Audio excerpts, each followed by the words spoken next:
आप जुड़वा बच्चों की माँ बनने वाली। अच्छे से तैयार होकर डोगरा निवास पहुंचो। कि अचानक कुणाल डोगरा के पिता की आवाज पहुंची। मेरे बेटे कुणाल की शादी गौतम गुलेरिया की बड़ी बेटी अनिका के साथ तय हुई। पापा ने मुझसे बिना पूछे मेरी शादी कुणाल के साथ तय कर दी। तुमने सब बर्बाद कर दिया। इतनी मुश्किल से डोगरा फैमिली में तुम्हारा रिश्ता तय किया था और तुमने अपनी बेशर्मी से मुझे कहीं का नहीं छोड़ा। अनिका, मेरी मासूम बच्ची जमीन पर गिर गई और मेरे लिए जिंदगी खत्म हो गई। अब कुछ नहीं बचा था। अब मैंने हार मान ली थी। आंखें बंद होने से पहले जो आखिरी चेहरा मुझे देखा था वो था मेरे पापा का। मुझे लगा था कि बस मेरी कहानी यहीं तक थी, पर किस्मत को कुछ और मंजूर था और वो रात मेरी आखिरी रात नहीं थी।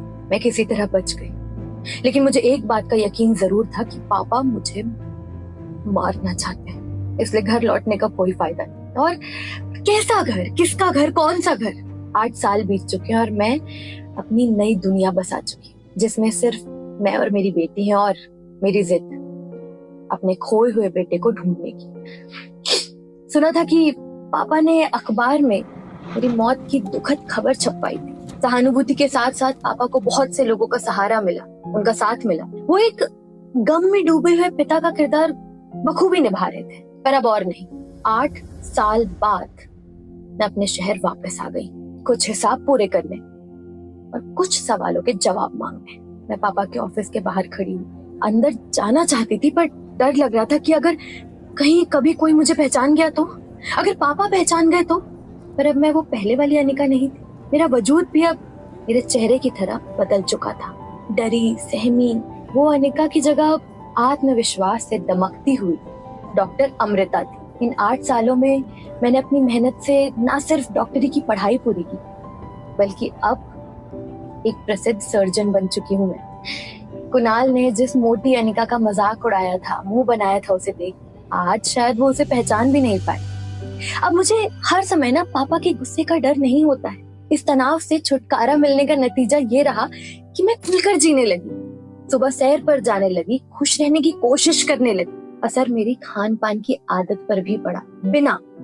बिना कोई जिम गए, सिर्फ तनाव मुक्त रहकर मैंने 45 किलो वजन घटाया। और ये सब सोचते सोचते मैं कब ऑफिस के अंदर पहुंच गई मुझे पता ही नहीं चला। पापा की सेक्रेटरी आई, मुझसे मेरा नाम और काम पूछा और अंदर चली गई। और 10 मिनट बाद वो मुझे पापा के कैबिन में ले गई। वो सामने बैठे थे मिस्टर गौतम गुलेरिया। चेहरे पर अब भी वही रोब था और आंखों में वही डरा देने वाली चमक।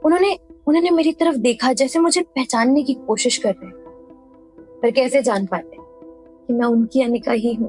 तब जान पाते ना जब कभी मेरी तरफ प्यार से जी भर के देखा होता। मेरा चेहरा, मेरे नैन नक्श, मेरी आंखें, तब पहचान पाते। खैर, डॉक्टर अमृता, पापा ने मुझे ध्यान से देखते हुए बोला, कहिए, मैं आपके लिए क्या कर सकता हूँ? मिस्टर गुलेरिया, मैं आपसे एक बेहद संवेदनशील मुद्दे पर बात करने आई हूँ, आपकी बेटी अनिका के बारे में। मैंने बिना किसी शिकन के अपनी बात रखी। अनिका का नाम सुनते ही पापा के चेहरे पर जो गुस्सा झलका वो मैं साफ देख सकती थी।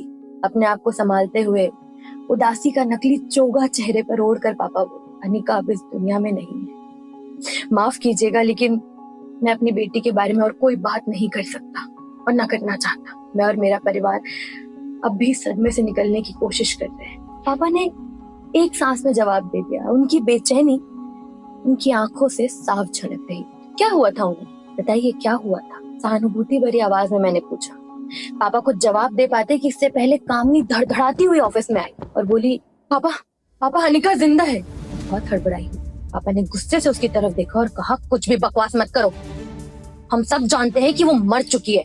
क्या पता उसमें जीने की इच्छा बाकी हो सकता है अनिका अपने प्यारे पापा के लिए जिंदा हो। धीमे धीमे मुस्कुराते हुए मैंने कहा, पापा और कामिनी का चेहरा देखने लायक था, मानो काटो तो खून नहीं।